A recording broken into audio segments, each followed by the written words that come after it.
twice, that's your decision. I need your consent, said if you like what I like, we could do it twice, that's your decision. It's all on you, which one I do. Little box braids, dark shades, go crazy. Bamboo, earrings, go anklet. One piece, lime green, shorty cake it. Summertime, shorty a dime, I'm tryna bank it. Oh, now let me tell you what I mean. Back shots, late night while we sipping. Double back, nightcap, run the game back. We lock eyes and shorty throw that thing back. Hey, I see you here with your friends. I'm in this thing with my friends. Yeah, we should just let them be friends while we go again and again and again and again. I'm trying to find what you like so we can lock in for the night. Love, I'm saying I think I'm your type and you should come over tonight. If you like what I like, we could do it twice, that's your decision. I need your consent, said if you like what I like, we could do it twice, that's your decision. It's all on you, which one I do. Yeah, we back at it. Free Play Radio. This your boy Scino. That was Troy LLF, Decisions, featuring King Tahoe. But we got a super duper special guest in the building today. I recently came across her music, and I just had to bring her onto the show. She just dropped a project. Tyler Lauren. What's up? What's up? What's Thank you going for on? having me. I'm very excited. How you feeling today? Pretty good. I'm just really excited to be here. I'm excited. I think this is gonna be my first live interview after the project drops. So I'm juiced. For sure. So for the people that may be unfamiliar, where you from and what brought you to music? So I say I'm from Vallejo because I've spent the most time there.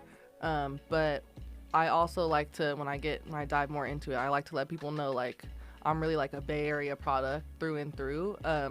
Born in Berkeley, first lived in Oakland, then moved to Vallejo. Went to high school and college in the city, so like my family's from the city, so the roots are deep all over. But I usually claim Vallejo just because, you know, it's most familiar to me, I'd say. Okay, yeah. For sure. So what brought you to music? Music's just been around since I was little. Both sides of the family, singers, dancers, creative stuff in general, actors.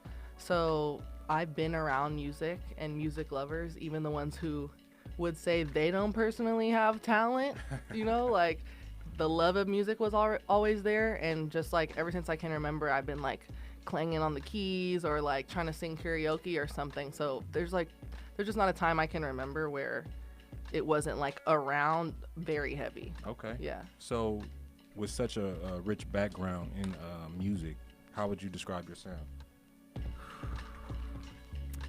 It's a tough question. It's tough because it's not one genre for sure. My background and my influences are like majority jazz, R&B, soul, also hip hop, like 90s hip hop, old school stuff. So I like to like do my take on all of those kind of at once and separately at the same time. So like even as I know you've heard with the project, it's like several different genres. So I if I have to make it concise, it's like jazz, R&B, soul, but there are just so many like layers to it. So many genres that come into play, so many different artists that it's really hard to just like give you like a short answer on that. No, I get you. Yeah. Well, I appreciate the explanation either way. The attempt. Yeah. But you got the first record I want to get into off the latest project, Not Too Bad for a Crybaby. Yes. I want to talk about the project, but this first song, was that the first song you recorded? This was the first one that we started working on. Okay. So this song also was like the kicker on trying to develop my sound because prior to this, I didn't have any records done at all, like not even really demos or anything like that. So this was working with Thomas Jordan, the executive producer of the project.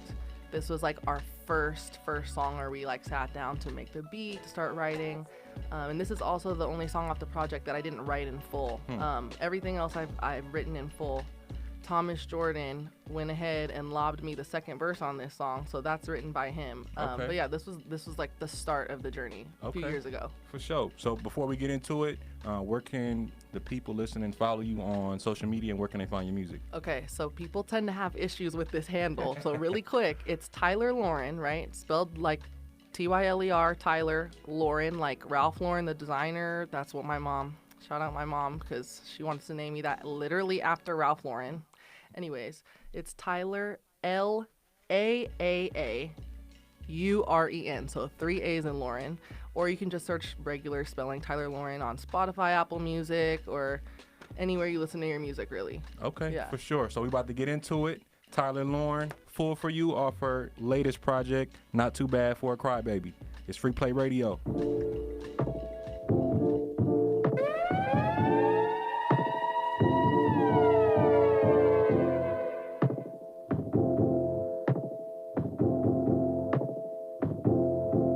I'm trying aimlessly. Pain and pleasure ain't so different since we made them priorities. Now I smoke with anyone who listen, baby, won't want me. If you don't want me, and he ain't moving music.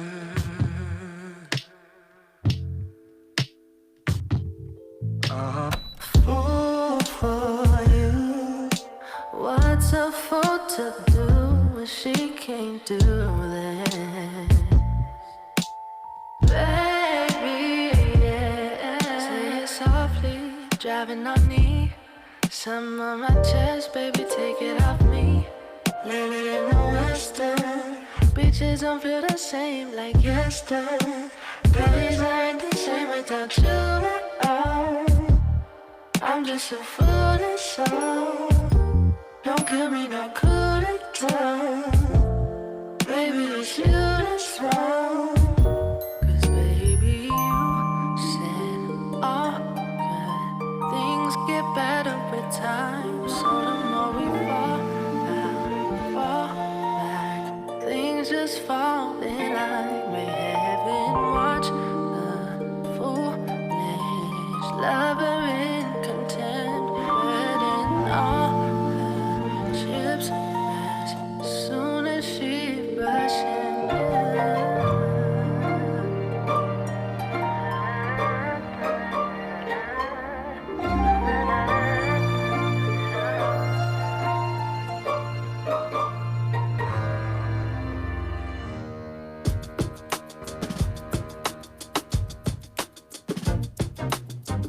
I see you around town and I had to know your name.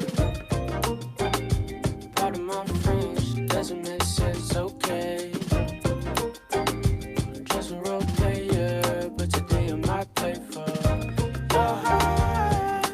Give me a start and I'll show you so. You're not used to being treated like this before. Just let it sit in, baby, you are a star. I'm still a role player, but you better still play for your heart. Baby, let's start. 1, 2, 3.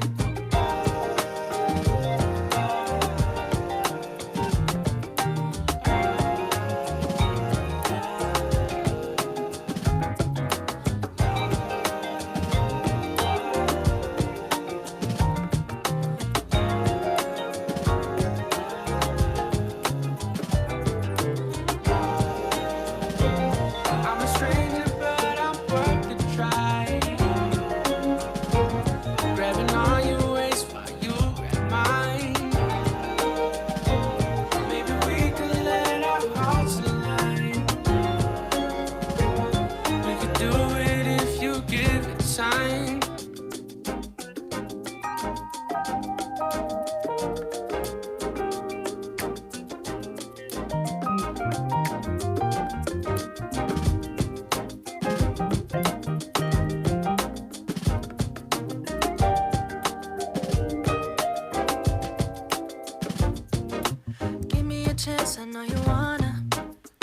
promise I make it worthwhile. Give me a day to stamp my resume. If I do say so myself, my game all around. Shorty, hold it down, I can manage it. Real V with it, I think she can handle it. We've been working all week, I'm trying to dance and shit. MTV got nothing on me, the way I'm jamming in. Starting with what's your name? What's your name? Then we moving on to what's your sign? Yes, Romeo, that's alright. I treat you too good, you treat me like a role player, baby. Better call my number, I'll call mine. Okay, maybe I want you to want me, it's true. But I swear that I'm only this fast when it comes to you. May not be rich, but admit it's a bitch. Tell me you ain't impressed. I could be a real player with it, baby. Say the word and say less. Yes, I guess. I'm a stranger, but I'm worth the try. I'm just a stranger, grabbing all your waist while you grab mine. Maybe we could let our hearts align. We could do it if you give it a sign.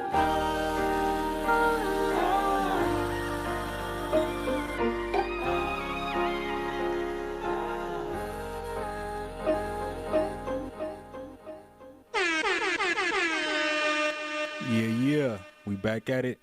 That was Hokage Simon, role player, featuring Tyler Lauren. That was both of those were beautiful songs. That second one, I'd be forgetting how hard that song is. Oh my Yeah. goodness, but thank you. Nah, it Appreciate sounds that. like a lot goes into not just that song, but just in the music that you're a part of, honestly. Yeah, you should. I wish everybody could see a session with me and Simon. Okay. It's crazy. For sure.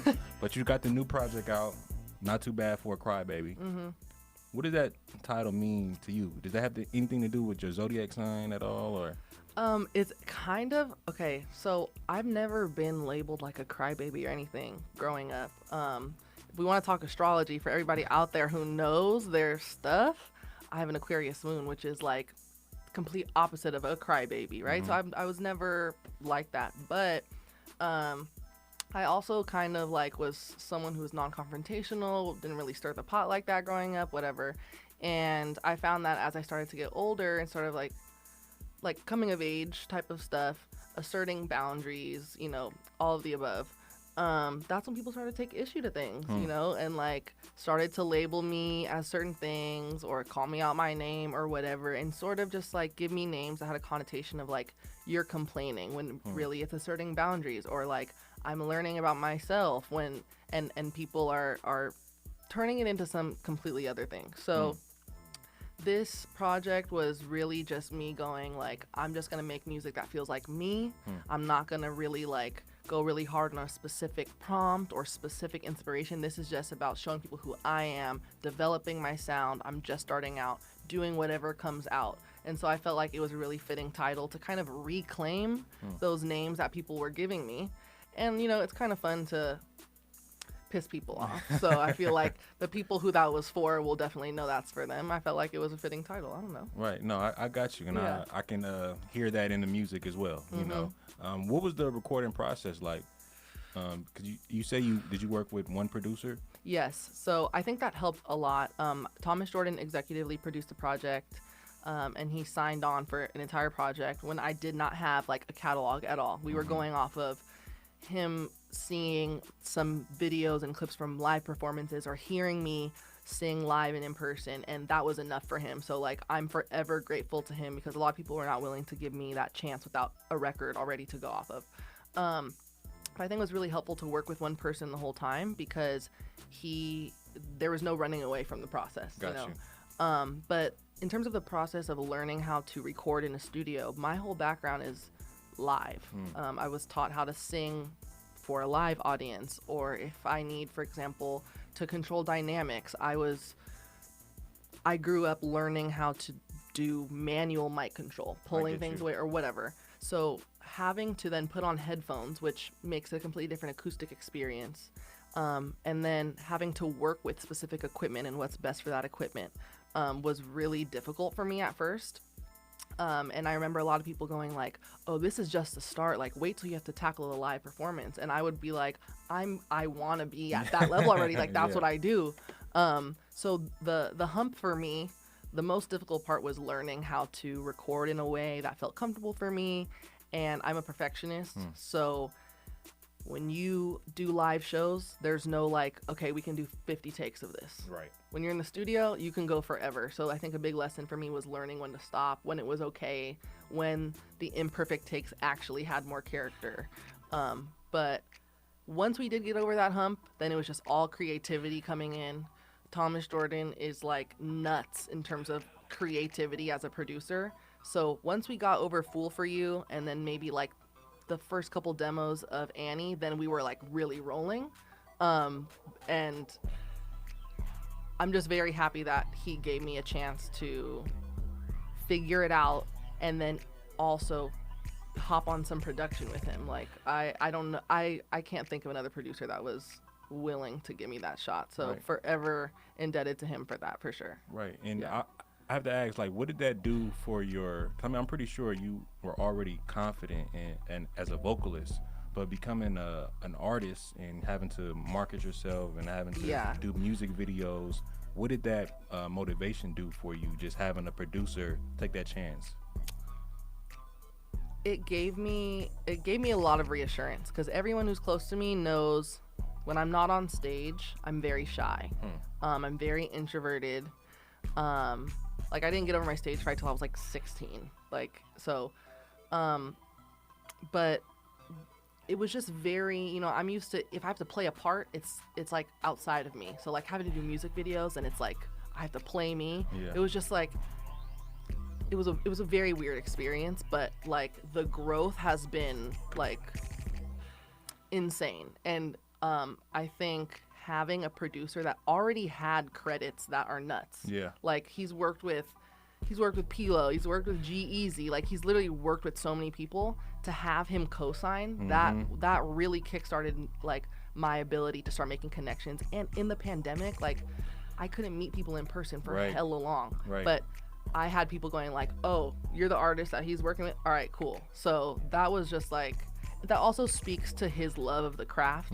And like he's not chasing clout or nothing like that. He's just out here making music that he likes, that he wants other people to enjoy, and it's leading him in all the right places. So it was super cool for me to have someone of his caliber like sign on as my first like producer homie. Right. Like, yeah. Right. So. You know, and just, you know, putting would you say this was your first effort as an artist, right? First serious effort for sure. Right. So just in saying that, can you speak to the importance of relationships and creativity and just, you know, the collaboration part, because people Yeah. feel like they can just kind of do this on their own, and you are talented as hell, but like you say, you needed someone to kind of help guide you through Yes. that process. For sure. I feel like if it were possible to really do some like many-ass thing on your own, it would have been done already. But like all of the greats needed a village of some sort. I feel like the only part like of my journey that was really like completely me was songwriting, and even then you just played Fool for You and he wrote a whole verse on it. So it definitely takes a village.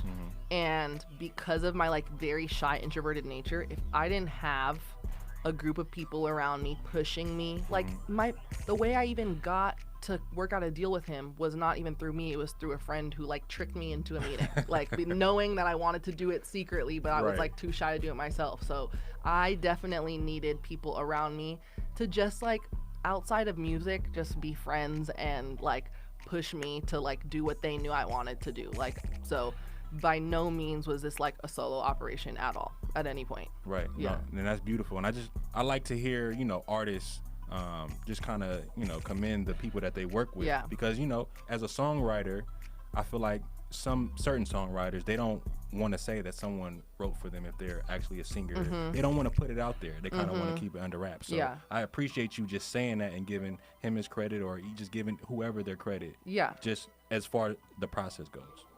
And also I think I'll be making this argument. So my background, like, I played sports my whole life, team sports my whole life, Teamism. especially basketball. Yeah. Okay. I was on your Instagram doing my research, and I seen you balling. I seen the form. You feel me? Shooting guard, real shooting guard. Okay. But I feel like people who also come from like athletic backgrounds, team sport backgrounds, like they know like it's not gonna work. You could Yeah. try to pose as like some solo great or whatever, but the reality is like I'm still considered a local artist. Like if I want to achieve any of my goals, like, and I want to be smart about it, why would I try to do stuff on my own like unnecessarily? And also I'm a firm believer that collaborative processes like create better art like most of the time. Quality. So I'm yeah. constantly like, I want more eyes, I want more ears. Yeah. Like, and sometimes my friends are like, you make this executive decision, this is your song. Right. But I'm like, I constantly want to share ideas because one, that's all I know. Like, and two, like I care about the quality of stuff. And if I want it to resonate with people and like reach a certain audience, like why am I going to use only myself as the gauge? That's how I feel, you know? I get you. Yeah. It's another record I want to get into off the project. Okay. Annie, Yes. how did that record come about? One day I was just pissed coming into the studio. This was 2019 and 2020. Like I added writing in both end of 2019, beginning of 2020. And this was like, you know, like I studied comparative ethnic studies for a couple years in college. So like, if that gives any insight into like how I see things and whatever. And I just remember like just thinking about like a lot of headlines and like police brutality, black women's especially like not getting a spotlight in like really important issues, just like a bunch of stuff, gender issues, race issues, whatever. I was like literally pissed coming in the studio. And Thomas likes to do this thing that he calls 15 minutes of death. And he puts an alarm on his phone. He makes a beat, and at 15 minutes, if he doesn't love it, he scratches it and he starts something else. If he loves it, then he'll spend more time on it. The beat was, I would say, like 90%, 95% done in the first 15 minutes. And as he was making it, I was already writing, and I was like, I'm not even gonna worry about a structure like verse and chorus or whatever. I'm gonna just write, and what comes out comes out. And then it was almost like stream of consciousness. The beat was crazy. He was like, that's crazy, whatever you just wrote, we need to lay it down. And then from there, we just started building. So it was really like me being pissed, him being a goat, creating a fire beat in 15 minutes, and then us just putting it together and running with it. Yeah, and it's mostly the feeling, because like he had to feel it and you had to feel it for it to even come together. And like the second he started making the beat, I just like went tunnel vision on my phone, writing on my notes app, writing my lyrics, and he was like tunnel vision at the computer, like making the beat. And then when we like checked in, we were like, you got something? Okay, because I got something. Are you ready? And then it was just like from there. So that was the second one that we started working on after Fool for You. Okay, for sure. Well, let's get into it. Tyler, Lauren, Annie.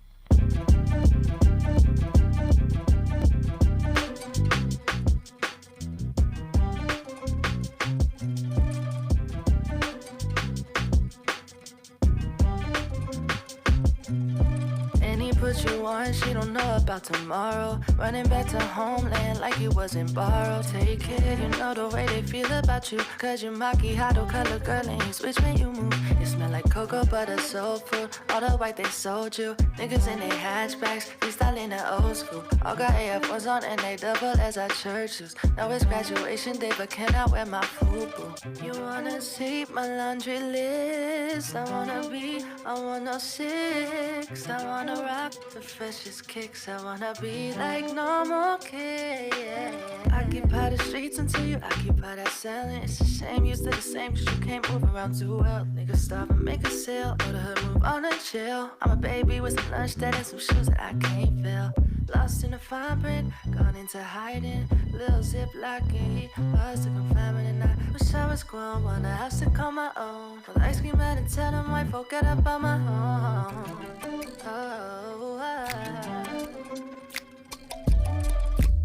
Running from the red lights, mama tripping big time. Like I told you so, I still get to free roam, but we gotta be home. When the lights come on, I'm singing my lungs out. I don't got no guns out. I don't scream, I don't shout, and I never thought I'd die with the sun out. Da-da-da-da-da.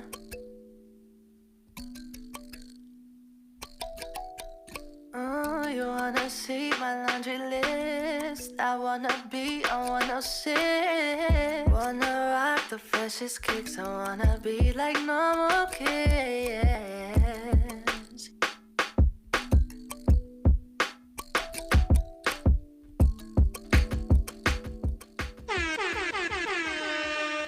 Yeah, we back at it. That was Annie, Tyler Lauren. Before we get back into it, quick shout out to our sponsors, Junk in the Box Hauling on Instagram. Make sure y'all follow my guys on Instagram if you need any junk hauling.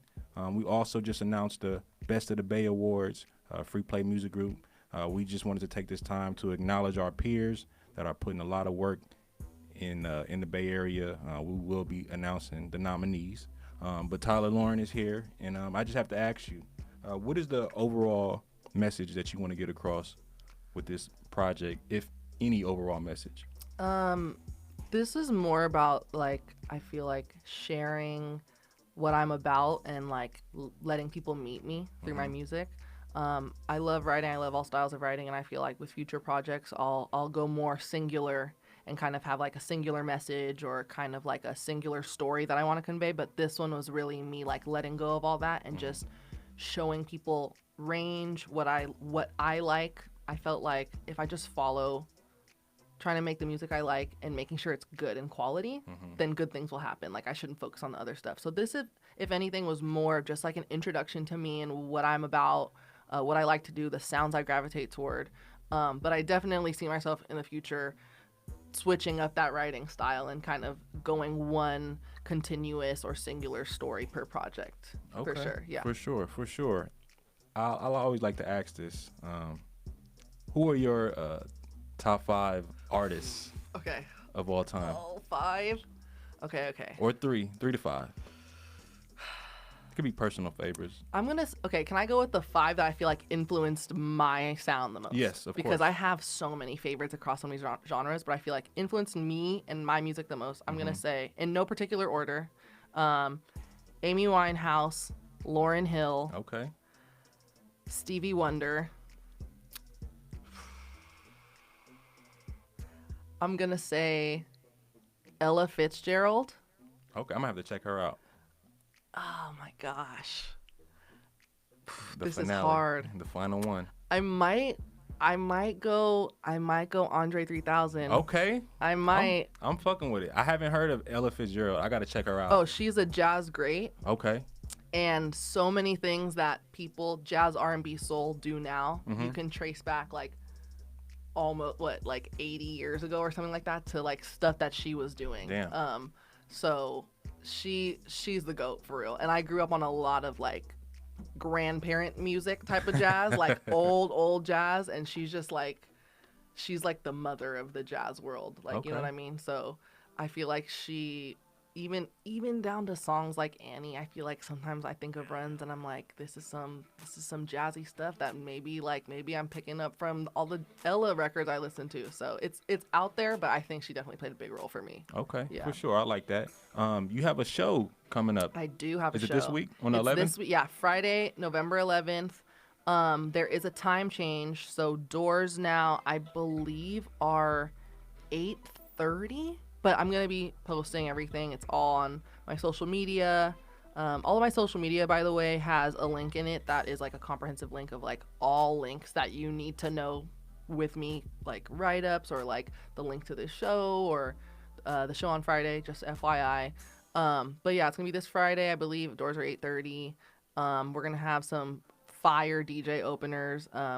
DJ Marcellian from out of Vallejo, DJ Ignacia based out of Oakland, DJ Sparky, DJ Lex. They're fire.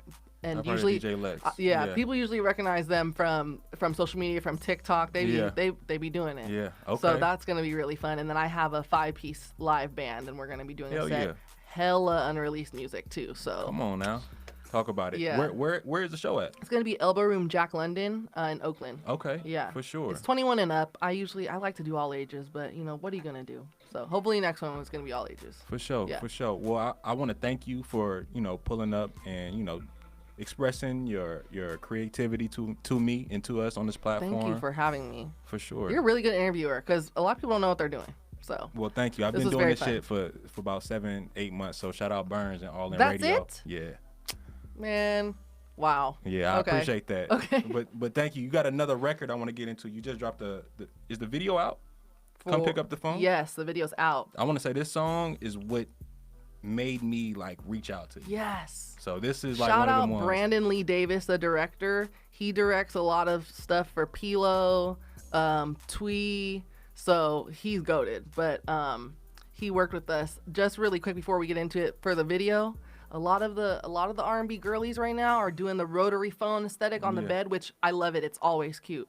But I was like, how are we going to make this different? And then Brandon and I tapped in and we were like, okay, we're going to go comedy. So it's supposed to be quirky and weird and funny. But everyone tune in. Brandon's the best. So fun. Best crew ever working on this video. But yeah, this is one of my faves off the project for sure. Yeah. For sure. Well, much success to you and the team. Keep doing your thing. Thank you. And much success on the show. Is this Friday or Saturday? Yes, this Friday. This Friday, for sure. Well, we about to get into it. Thank you. Tyler Lauren, Come Pick Up the Phone. Make sure y'all stream by her new project, Not Too Bad for a Crybaby. It's Scino.